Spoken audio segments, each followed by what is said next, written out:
So tuendelee sasa, turudi tena kwenye sura yetu ile ya kwanza, Matendo ya Mitume sura ya kwanza. Angalia anavyosema katika kitabu kile cha kwanza, na alikiandika Theofilo, katika habari ya mambo yote aliyoanza Yesu kufanya na kufundisha, hata siku ile alipochukuliwa juu, alipokuwa amekwisha kuwaagiza kwa Roho Mtakatifu wale mitume aliowachagua. Sasa ni mambo gani ambayo aliwaagiza kwa uwezo wa Roho Mtakatifu? Ni mambo makubwa mawili. Jambo la kwanza, ninyi ndinyi mashahidi wa mambo haya, ambao kwa lugha ya Mathayo ni lugha ya enendeni, si ndio? Kwa lugha ya Marko ni lugha ya enendeni, si ndio? Tunaenda sasa, kwa lugha ya Yohana tungesemaje? Wote mtakao, kama vile Baba alivyonituma mimi, nami na wapeleka ninyi. Wote mtakao waondolea dhambi wameondolewa, wote mtakao wafungia wamefungiwa. Bwana Yesu asifiwe sana. Na agizo la pili ni kwamba kaeni humu mjini mpaka mvikwe uweza utokao. Bwana Yesu asifiwe sana. Kwa mwinjili Luka ametaka tuone maisha ya Yesu, amejawa Roho tangu mwanzo mpaka mwisho, si ndiye, wa huduma yake, lakini pia anataka tuone ya kwamba mitume wanapaswa kukaa Yerusalemu mpaka watakapovikwa uweza utokao juu. Tunaenda sasa, mstari ule wa 3, maandiko anasema hivi: wale aliowadhihirishia nafsi yake kwa dalili nyingi baada ya kuteswa kwake, ya kwamba yu hai, si ndiye? Akifanyeje?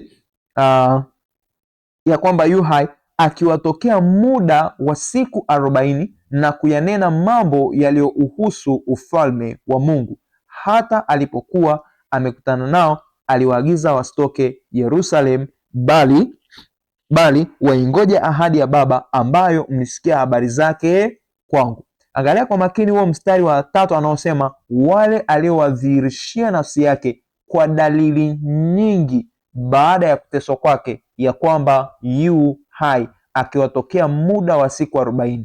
Aliwadhihirishia nafsi yake kwa dalili nyingi, aliwadhihirishia nafsi yake kwa dalili nyingi. Ndio sasa Okay.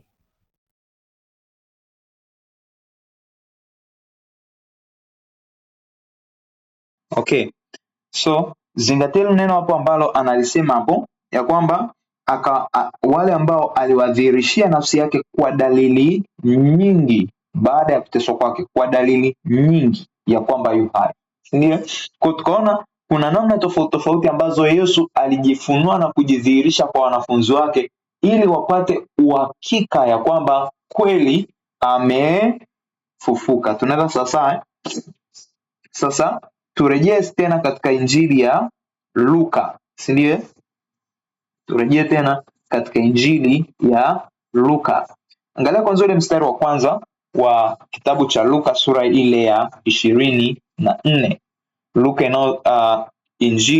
sura inayozungumzia ufufuko wa Bwana Yesu, si ndio? Twende kuanzia ule mstari wa kwanza. Maandiko anasema hata siku ile ya juma, hata siku ya kwanza ya juma ilipoanza kupambazuka, walikwenda kaburini wakiyaleta manukato walioweka tayari. Wakalikuta lile jiwe limeviringishwa mbali na kaburi, wakaingia wasiuone mwili wa Yesu. Ikawa walipokuwa wakifadhaika kwa ajili ya neno hilo, tazama, watu wawili walisimama karibu nao, wenye nguo za kufanyeje?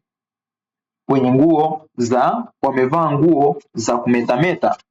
Bwana asifiwe sana. Okay, wait 1 minute.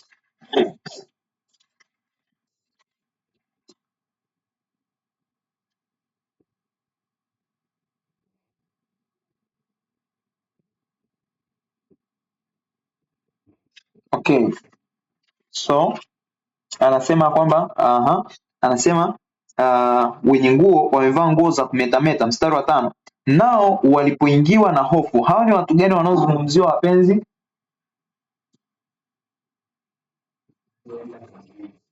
Watu gani? Hermeneutics ni nzuri sana. Rudi sura ya 23.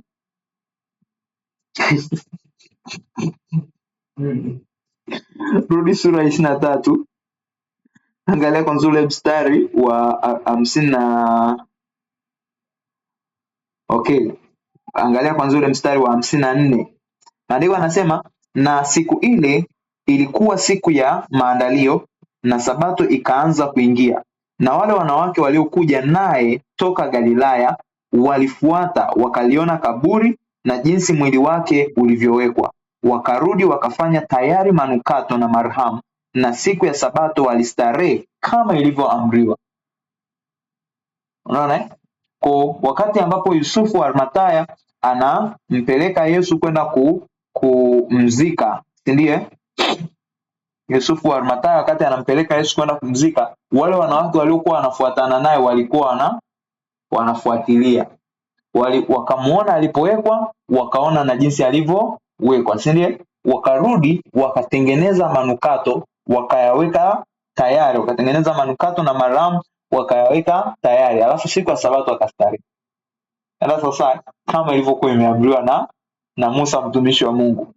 Then sura 24 sasa, hata siku ya kwanza ya juma ilipoanza kupambazuka. Naona muendelezo wa story Kwa hapakuwa na sura wala mistari. Hii imeongezwa baadaye. Kwa hata siku ya kwanza ya juma ilipoanza kupambazuka, walikwenda kaburini wakiyaleta manukato waliyoweka tayari. Ni watu gani hao? Wale wanawake waliofuatana naye, si ndiye? Yes. Kwa wanasema wakalikuta lile jiwe limeviringishwa mbali na kaburi, wakaingia wasiuone mwili wa Bwana Yesu. Ikawa walipokuwa wakifadhaika kwa ajili ya neno hilo, tazama, watu wawili walisimama karibu nao, wamevaa nguo za kumetameta. Mstari wa 5. Nao walipoingiwa na hofu na kuinama kifudifudi hata nchi, hao waliwaambia, kwa nini mnamtafuta aliye hai katika wafu? Hayupo hapa, amefufuka. Kumbukeni alivyosema nanyi alipokuwa akaliko Galilaya, akisema, imempasa mwana wa Adamu kutiwa mikononi mwa wenye dhambi na kusulubiwa na kufufuka siku ya tatu. Wakayakumbuka maneno yake, wakaondoka kaburini, wakarudi wakawaarifu wale 11 na wengine wote habari za mambo hayo yote. Nao ni Mariamu Magdalena na Yohana na Mariamu mamaye Yakobo na wale wanawake wengine waliokuwa pamoja nao. Amewataja hapo sasa, si ndiye? Mstari wa 11 anasema, hao waliwaambia mitume habari ya mambo hayo. Maneno yao yakaonekana kuwa kama upuuzi kwao, wala hawakusadiki. Lakini Petro aliondoka akaenda mbio hata kaburini, akainama akachungulia ndani, akaviona vile vitambaa vya sanda tu, akaenda zake akiyastaajabia yaliyotukia. Bwana asifiwe sana. Kwa hapo tunaona wale wanawake sasa walioenda kuhakikisha alipoenda kuzikwa. Siku ya tatu wamekuja, wanakuta mtu hayupo. Wako katika hali ya kufadhaika, wanatokewa na malaika. Malaika anawaambia kwamba kwa nini mnamtafuta aliye hai katika walio wafu? Anawaambia yupo hapa, amekwisha fufuka. Kumbukeni alivyosema nanyi alipokuwa kaliko wapi? Galilaya. Wanavyoambiwa vile, wale wanawake wanakumbuka, kweli Bwana Yesu alifanyeje? Alisema. Kisha wale malaika wanawaambia amewatangulia kwenda Galilaya. Tenda sasa. Okay. Wale wanawake wanatoka wanaenda kuwaambia mitume yale mambo. Mitume wanaona kuwa ni kitu cha kufanyeje? Cha upuuzi. Hawa wanazungumza kitu gani? Unaona? Hawakuamini kile ambacho wanawake wamekizungumza. Ila Petro alienda akachungulia, akastaajabu. Hatuambiwi kwamba aliamini au hakuamini. Ila tunachofahamu akastaajabu iliyotukia. Bwana asifiwe sana. Yeah. Na kama mtakumbuka baada hapa ya hizi habari kuanza kutoka kwamba hayupo tena kaburini, wale askari walipopeleka taarifa walipewa nini? Mshiko, si ndiye? Wakaambiwa nyie semeni wanafunzi walikuja wakamuiba, si ndiye? Tulipokuwa tumelala. Alafu huko akiwaletea vurugu kwamba kwa nini mnalala wakati mnalinda, sisi tutarekebisha mambo. Jamani, rusha zijaanza leo.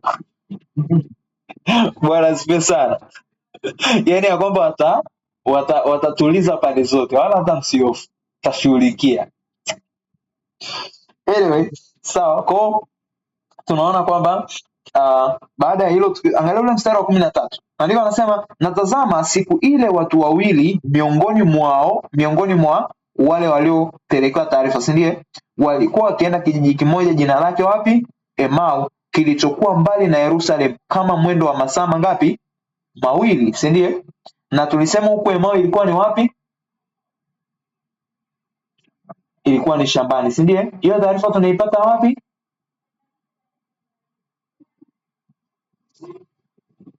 Ilikuwa ni shambani. Utaikuta kwenye kitabu cha Marko sura ya 16. Sawa?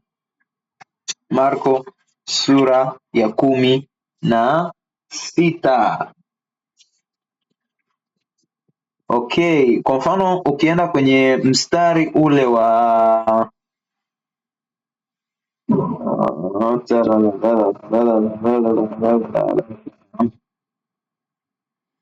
Soberano Gastido Soberano Sadigas, mstari wa 12. Okay, Marko sura ya 16 mstari ule wa 12. Okay, sawa. Anaonyesha kwamba baada ya hapo Yesu akawatokea wale wawili ambao walikuwa wanatembea, si ndio? Walikuwa wanaelekea wapi? Hebu nisomeni huo mstari. Unajua nina Biblia hapa ya Kiingereza. Baada ya hayo wakatokea watu wawili miongoni mwao. Ana sura nao walikuwa wakishika njia kwenda shamba, si ndiye? Kwa hiyo tunafahamu Emau walikuwa wanaelekea wapi? Shambani, si ndiye? Sasa tuendelee. Kwa mstari wa 13 anasema, natazama siku ile watu wawili miongoni mwao walikuwa wakienda kijiji kimoja jina lake Emau, shambani kwao, kilichokuwa mbali na Yerusalemu kama mwendo wa saa 2. Tulishasema walikuwa wanapima umbali kwa masaa ya kutembea. Mstari wa 14, nao walikuwa wakizungumza wao kwa wao habari za mambo hayo yote yaliyotukia. Ikawa katika kuzungumza na kuulizana kwao, Yesu mwenyewe alikaribia akaandamana nao, macho yao yakafumbwa wasimtambue. Akamwambia, ni maneno gani haya mnayosemezana hivi mnapotembea? Wakasimama wamekunja nyuso zao. Akajibu mmoja wao jina lake Kleopa akamwambia, je, wewe peke yako mgeni katika Yerusalemu hata uyajui yaliyotukia humo siku hizi? Akauliza, mambo gani? Wakamwambia, mambo ya Yesu wa Nazareti, aliyekuwa mtu nabii, mwenye uwezo katika kutenda na kunena mbele za Mungu na watu wote, tena jinsi wakuu wa makuhani na wakubwa wetu walivyomtia katika hukumu ya kufa wakamsulubisha, nasi tulikuwa tukitumaini ya kuwa yeye ndiye atakayewakomboa Israeli. Na zaidi ya hayo yote, leo ni siku ya 3 tangu yalipotendeka mambo hayo. Tena wanawake kadha wa kadha wa kwetu walitushtusha, waliokwenda kaburini asubuhi na mapema wasiuone mwili wake, wakaja wakasema ya kwamba wametokewa na malaika waliosema yu hai. Mstari wa 24, na wengine waliokuwa pamoja nasi walikwenda kaburini wakaona vivyo hivyo kama wale wanawake walivyosema, ila yeye hawakumuona. 25, akawaambia, enyi msiofahamu, wenye mioyo mizito ya kuamini yote walioyasema manabii, je, haikumpasa Kristo kupata mateso haya na kuingia katika utukufu wake? Akaanza kutoka Musa na manabii wote, akawaeleza katika maandiko yote mambo yaliyomhusu yeye mwenyewe. Wakakikaribia kile kijiji walichokuwa wakienda, naye alifanya kama anataka kuendelea mbele. Bwana Yesu! Wakamshawishi wakisema, kaa pamoja nasi kwa kuwa kumekuchwa na mchana unakwisha. Akaingia ndani kukaa nao. Ikawa alipokuwa ameketi nao chakulani, alitwaa mkate, akaubariki, akaumega, akawapa. Yakafumbuliwa macho yao, wakamtambua. Ilo neno yakafumbuliwa jana tuliona, si ndio? Neno gani la Kigiriki? Dianoigos, ndio? Kwa yakafumbuliwa macho yao wakamtambua, kisha akatoweka mbele yao. Wakaambiana, je, mioyo yetu haikuwaka ndani yetu alipokuwa akisema nasi njiani na kutufunulia maandiko? Ilo neno kutufunulia neno gani? Dianoigos, ndio? Yes, kwa maneno mengine alipokuwa akituchambulia maandiko. Wakaondoka saa ile ile wakarejea Yerusalemu, wakawakuta wale 11 wamekutanika wao na wale waliokuwa pamoja nao wakisema, Bwana amefufuka kweli kweli, naye amemtokea nani? Simoni. Nao waliwapa habari ya mambo yale ya njiani na jinsi alivyotambulikana nao katika kuumega mkate. Bwana Yesu asifiwe sana. Kwa hapo tunaona namna gani ambavyo Yesu amewatokea wanafunzi na kuwadhihirishia ya kwamba ni yeye amefufuka kutoka kwa wafu, au kwa maneno mengine ni yeye yu hai. Unaona, tunaona amewafundisha moja, si ndiye? Na akaambiana kabisa mioyo yetu haikutuwaka alipokuwa akisema na sisi. Unaona, kwa ni mojawapo ya njia ambayo Yesu aliwaprovia kwamba amefufuka. Lakini pili, alitambulikana kwao katika kuumega mkate. Bwana Yesu asifiwe sana. Yes. Kwa tunaona hilo ni eneo la kwanza, na tumeona amejidhihirisha kwa Kleopa na rafiki yake, amejidhihirisha pia kwa nani? Kwa Simoni. Tunaenda sasa kwa Simoni. Tuendelee ule mstari wa 36.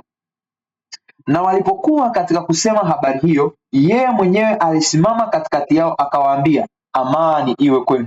Wakashtuka, wakaogopa sana, wakidhani ya kwamba wanaona roho. Sasa ukiangalia ule mstari wa 34 walikuwa wamekutanika pamoja wakisema, Bwana amefufuka kweli. Unaona? Bwana amefufuka kweli kweli. Unaona? Lakini sasa hapa hivi kwenye mstari wa 36, mstari wa 37, Yesu amewatokea, wanaogopa, wanafikiri tena kama wameona roho. Maana yake walikuwa hawajaamini kwa uhakika. Unaona? Maana yake still bado ilikuwa haijawapaveti mioyo yao. Sio, unaona? Ndio maana kwenye kile kitabu tumesoma aliwadhihirishia kwa dalili nyingi. Unaona? Maana yake hakutumia namna moja tu, lakini kwa namna tofauti tofauti alijidhihirisha kwao kwamba yu hai. Tuenda sasa angalia mstari wa 38. Akawaambia, mbona mnafadhaika? Na kwa nini mnaona shaka mioyoni mwenu? Tazameni mikono yangu na miguu yangu, ya kuwa ni mimi mwenyewe. Nishikeni muone, kwa kuwa roho haina mwili na mifupa kama mnavyoniona mimi kuwa nayo. Na baada ya kusema hayo, aliwaonyesha mikono yake na miguu yake. Unaona? Kwa namna nyingine ambayo aliitumia, aliwaonyesha marks, alama ya misumari na alama ya mkuki mikononi, ubavuni, wakamshika. Bwana Yesu asifiwe sana, kuprove ya kwamba kweli ni yeye. Kwa tazameni mikono yangu na miguu yangu, ya kuwa ni mimi mwenyewe. Nishikeni muone, kwa kuwa roho haina mwili na mifupa kama mnavyoniona mimi kuwa nayo. Na baada ya kusema hayo, alionyesha mikono yake na miguu yake. Mstari wa 41, basi walipokuwa hawajaamini kwa furaha, huku akistaajabu, aliwaambia, mna chakula chochote hapa? Wakampa kipande cha samaki wa kuokwa, akakitwaa akala mbele yao. Kisha akawaambia, hayo ndiyo maneno yangu niliyowaambia nilipokuwa nikali pamoja nanyi, ya kwamba lazima yatimizwe yote niliyoandikiwa katika Torati ya Musa na katika manabii na Zaburi. Ndipo akawafunulia akili zao wapate kuelewa na maandiko. Akawaambia, ndivyo ilivyoandikwa kwamba Kristo atateswa na kufufuka siku ya tatu, na kwamba mataifa yote watahubiriwa kwa jina lake habari ya toba na ondoleo la dhambi, kuanza tangu wapi? Yerusalemu. Nanyi ndinyi mashahidi wa mambo haya. Na tazama, nawaletea juu yenu ahadi ya Baba yangu. Kaeni humu mjini hata mvikwe uwezo utokao wapi? Juu. Bwana asifiwe sana. Kwa tumeona namna tofauti tofauti ambazo Yesu amejidhihirisha kwa wanafunzi wake ya kwamba yu hai. Tukope kidogo kutoka kwenye Injili ya Yohana. Bwana asifiwe sana. Tukope kidogo ili tuongeze maarifa yetu kwenye Injili ya nani? Ya Yohana. Tuende kwenye Injili ya Yohana sura yetu ile ya 20. Sura yetu ya 20. Bwana Yesu asifiwe sana. Kwa Bible. Twende kitabu cha Yohana sura ya 20.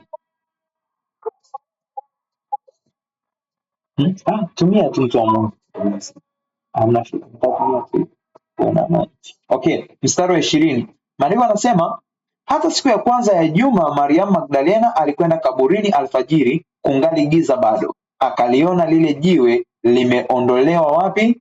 Kaburini. Basi akaenda mbio akafika kwa Simoni Petro na kwa yule mwanafunzi mwingine. Hapa mwanafunzi mwingine ni nani? Yohana. Good. Na kwa yule mwanafunzi mwingine ambaye Yesu alimpenda, akawaambia, wamemuondoa Bwana kaburini, wala hatujui walikomweka. Basi Petro akatoka na yule mwanafunzi mwingine, wakashika njia kwenda kaburini, wakaenda mbio wote wawili, na yule mwanafunzi mwingine akaenda mbio upesi kuliko Petro, akawa wa kwanza kufika kaburini. Yohana inaonekana alikuwa mtimwaji wa mbio. Okay. Basi akaja na Simon. Okay, mstari wa 5, akainama na kuchungulia, akaviona vitambaa vya sanda vimelala, lakini hakuingia. Basi akaja na Simoni Petro, akaingia ndani ya kaburi, akavitazama vitambaa vilivyolala, na ile leso iliyokuwako kichwani pake haikulala pamoja na vitambaa, bali imezongwazongwa mbali mahali pa peke yake. Basi ndipo alipoingia, naye yule mwanafunzi mwingine aliyekuwa wa kwanza wa kufika kaburini akaona na kuamini. Okay? Kwa hiyo Yohana alitangulia kuona na kuamini, kwa maana hawajalifahamu bado andiko ya kwamba imempasa kufufuka. Unaona? I say hizi injili ni za ajabu kweli. Yaani mpaka hatua ya mwisho tunaonyeshwa bado walikuwa hawajalifahamu andiko. Mstari wa 10. Basi wale wanafunzi wakaenda zao tena nyumbani kwao. Mstari wa 11. Lakini Mariamu aliyekuwa akisimama karibu na kaburi nje yake analia. Basi akilia hivi, aliinama na kuchungulia ndani ya kaburi, akaona malaika wawili wenye mavazi meupe wameketi, mmoja kichwani na mmoja miguuni, hapo alipolazwa mwili wake Yesu. Nao akamwambia, mama, unalia nini? Akamwambia, kwa sababu wamemuondoa Bwana wangu, wala mimi sijui alikomweka. Naye akiisha kusema hayo, akageuka nyuma, akamwona Yesu amesimama, asijue ya kuwa ni nani? Ni Yesu. Yesu akamwambia, mama, unalia nini? Unamtafuta nani? Naye huku akidhani ya kuwa ni mtunza bustani, akamwambia, Bwana, ikiwa umemchukua wewe, niambie ulikomweka, nami nitamuondoa. Mstari wa 16. Yesu akamwambia Mariamu. Yeye akageuka akamwambia kwa Kiebrania, Rabboni, yaani mwalimu wangu. Yesu akamwambia, usinishike, kwa maana sijapaa kwenda kwa Baba, lakini enenda kwa ndugu zangu ukawaambie, ninapaa kwenda kwa Baba yangu naye ni Baba yenu, kwa Mungu wangu naye ni Mungu wenu. Thank you Jesus. Mariamu Magdalena akaenda akawapasha wanafunzi habari ya kwamba nimemuona Bwana na ya kwamba ameniambia hayo. Bwana asifiwe sana. Kwa hapa tunaona tena Yesu anajidhihirisha kwa nani? Kwa Mariamu. Bwana Yesu asifiwe sana. Anajidhihirisha kwa Mariamu. Tunaendelea kuongeza skeli yetu, si ndio? Tumeona wanafunzi wawili, tumemuona Simoni, si ndio? Tumeona wanafunzi wote kwa pamoja, sasa tumeonyeshwa Mariamu kwa upekee. Alafu angalia kwanza ule mstari wa 19. Ikawa jioni siku ile ya kwanza ya juma, pale walipokuwa wanafunzi, milango imefungwa kwa hofu ya Wayahudi, akaja Yesu akasimama katikati, akawaambia, amani iwe kwenu. Naye akiisha kusema hayo, akawaonyesha mikono yake na ubavu wake. Basi wale wanafunzi wakafurahi walipomwona nani? Bwana. Basi Yesu akawaambia tena, amani iwe kwenu. Kama Baba alivyonituma mimi nami nawapeleka ninyi. Naye akiisha kusema hayo, akawavuvia akawaambia, pokeeni Roho Mtakatifu. Wote mtakaoondolea dhambi wameondolewa, na wote mtakaowafungia dhambi wamefungiwa. Kwa hapo tunaona amewatokea wanafunzi wote na amewaonyesha alama ya mkuki na alama za misumari, si ndiye? Ameonyesha mikono na ubavu. Tuenda sasa mstari wa 24 unasema, lakini kuna mwanafunzi mmoja wa thenashara, Tomaso aitwaye Pacha, hakuwako pamoja nao alipokuja Yesu. Basi wanafunzi wengine wakamwambia, tumemwona Bwana. Akawaambia hivi, mimi nisipoziona mikononi mwake kovu za misumari, na kutia kidole changu katika mahali pa misumari, na kutia mkono wangu katika ubavu wake, nakwambia hivi, mimi sisadiki hata kidogo. Yaani si tu kwamba sisadiki, ni hata kidogo, yaani hata chembe. Hata chembe. Bwana asifiwe sana. Mstari wa 26, basi baada ya siku 8 wanafunzi wake walikuwako ndani tena na Tomaso pamoja nao. Akaja Yesu na milango imefungwa, akasimama katikati akisema, amani iwe kwenu. Kisha akamwambia Tomaso, lete hapa kidole chako, uitazame mikono yangu, ulete na mkono wako uutie ubavuni mwangu, wala usiye asiye amini, bali aaminie. And you see? Wow, gracious Lord. Wala usiye asiyeamini bali aaminie. Tomaso akajibu akamwambia, Bwana wangu na Mungu wangu. Yesu akamwambia, wewe kwa kuwa umeniona umesadiki. Waheri wale wasioniona wakasadiki. Mstari wa 30, basi kuna ishara nyingine nyingi alizozifanya Yesu mbele ya wanafunzi wake zisizoandikwa katika kitabu hiki, lakini hizi zimeandikwa ili mpate kuamini ya kwamba Yesu ndiye Kristo mwana wa Mungu, na kwa kuamini muwe na uzima kwa jina lako. Mnaweza mkaona tena hapo amejifunua kwa wanafunzi wote, lakini kipekee kwa ajili ya mwanafunzi mmoja ambaye alisema kianani si sadiki, anaitwa Tomaso. Lakini tunamshukuru Bwana kwamba alivyomtokea alisadiki. Twende kwenye sura 21. Maandiko anasema, baada ya hayo Yesu alijidhihirisha tena kwa wanafunzi wake penye bahari ya Tiberia, naye alijidhihirisha hivi. Wow, what a good narration.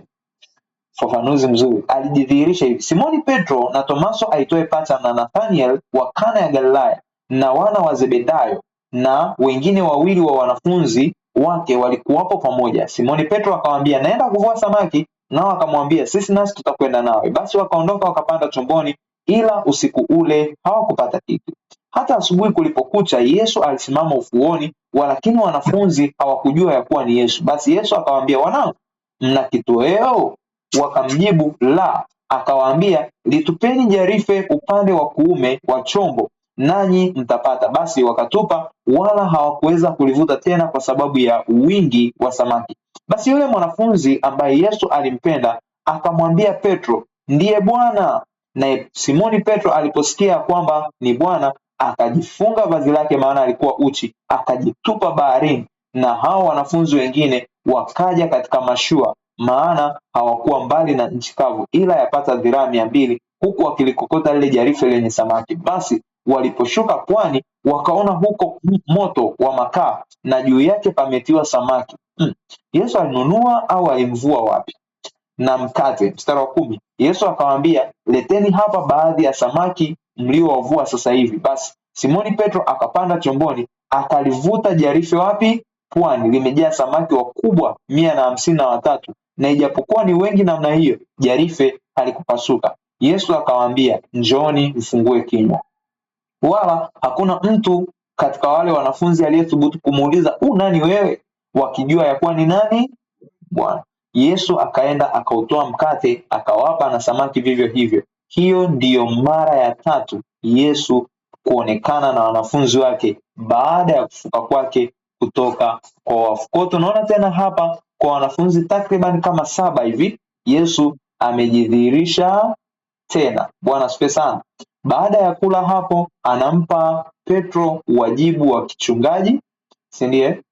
Na mambo mengine yanaendelea. Bwana asifiwe sana. Kwenye Injili ya Marko utaona ameandika akaunti ya wale wanafunzi wawili, si ndiye? Utaona ameandika akaunti ya wale wanafunzi wawili, lakini pia utaona ameandika akaunti ya Mariam Magdalena, sawa? Akimtokea Mariam Magdalena. Na kwenye Injili ya Mathayo utaona ripoti ya walinzi, utaona kutumwa kwa wanafunzi. Mathayo kidogo ya kwake imekuwa ya tofauti kidogo. Yameonyesha tu ripoti ya wanafunzi. Kwanza ameonyesha wale wanawake. Okay, ile ni taarifa. Ameonyesha ripoti ya wanafunzi ambao pia ni taarifa, lakini kutokewa ameonyesha jinsi alivyokutana nao kule Galilaya. Bwana asifiwe sana. Sasa turudi sasa kwenye kitabu chetu cha Matendo ya Mitume sura ya kwanza. Matendo ya Mitume sura ya kwanza. Tuko pale kwa mstari ule wa 3. Okay, anasema kitabu kile cha kwanza nalikiandika Theofilo katika habari ya mambo yote aliyoanza Yesu kufanya na kufundisha hata siku ile alipochukuliwa juu, alipokuwa amekwisha kuagiza kwa Roho Mtakatifu wale mitume aliowachagua, wale aliowadhihirishia nafsi yake kwa dalili nyingi baada ya kuteswa kwake, ya kwamba yu hai, akiwatokea muda wa siku ngapi? 40, na kuyanena mambo yaliyohusu ufalme wa Mungu. Bwana Yesu asifiwe sana.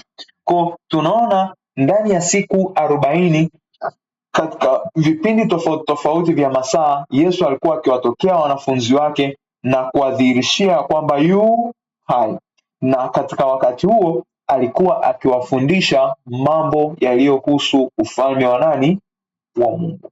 Bwana Yesu asifiwe sana. Yes, mfano wa mambo yaliyohusu ufalme wa Mungu ni kama yale ambayo tumeyasoma kwenye kitabu cha Luka, si ndiye?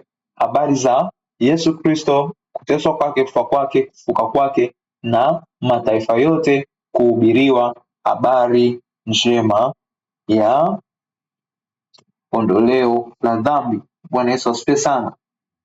Sasa kwa sesheni hii ya asubuhi tutakomea hapo. Nafikiri tutaendelea tena baada ya muda mchache kutokea hapa.